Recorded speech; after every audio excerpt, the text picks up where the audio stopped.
اللہ تعالیٰ نے حضرت ابراہیم علیہ السلام کو اپنا خلیل جو بنایا ہے تو اس کے کیا اعمال آپ کے ایسے تھے جس سے آپ کو یہ بدلہ ملا؟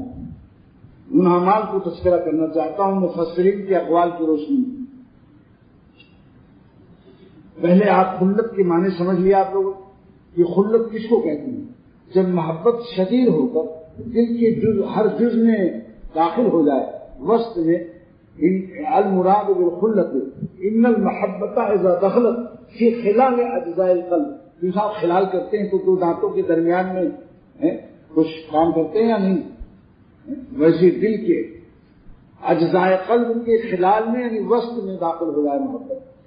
اس سلسلے میں آج کر چکا ہوں کہ ہمارے حضور صلی اللہ علیہ وسلم کو اللہ تعالیٰ نے خلیل بھی بنایا، حبیب بھی بنایا، لہذا آپ صلی اللہ علیہ وسلم خلیل اللہ بھی ہیں اور حبیب اللہ بھی ہیں۔ اس کو مفسرین نے باقاعدہ حدیثوں سے ثابت کیا ہے۔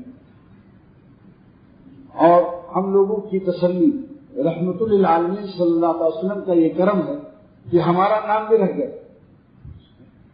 ہم صحابہ تو نہیں ہیں مگر احبائے رسول صلی اللہ علیہ وسلم، لیکن انہوں نے جب ہمیں اپنا حبیب و پیارا بتایا ہے تو ہمیں پیارے اعمال کرنا چاہیے، سوچنا چاہیے کہ ہم کس کی امت میں ہیں، ہماری کیا نسبت ہے۔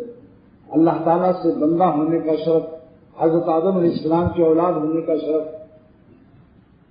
تو اللہ سبحانہ تعالیٰ کا یہ بڑا احسان اور کرم ہے کہ ہم لوگوں کا نام حضور صلی اللہ علیہ وسلم نے احبہ رکھ دیا، حبیب پیارے۔ یہ کروڑا صلاۃ و سلام اس ذات مبارک پر ہے جس نے ہمیں اس طرح یاد فرمایا، یعنی ہمارا لقب مجھے دیا، الذین یؤمنون بعدی، جتنے لوگ قیامت تک ایمان لائیں گے، قیامت تک ولم یرونی بغیر دیکھے ہوئے، سب کا نام احبہ رکھ دیا۔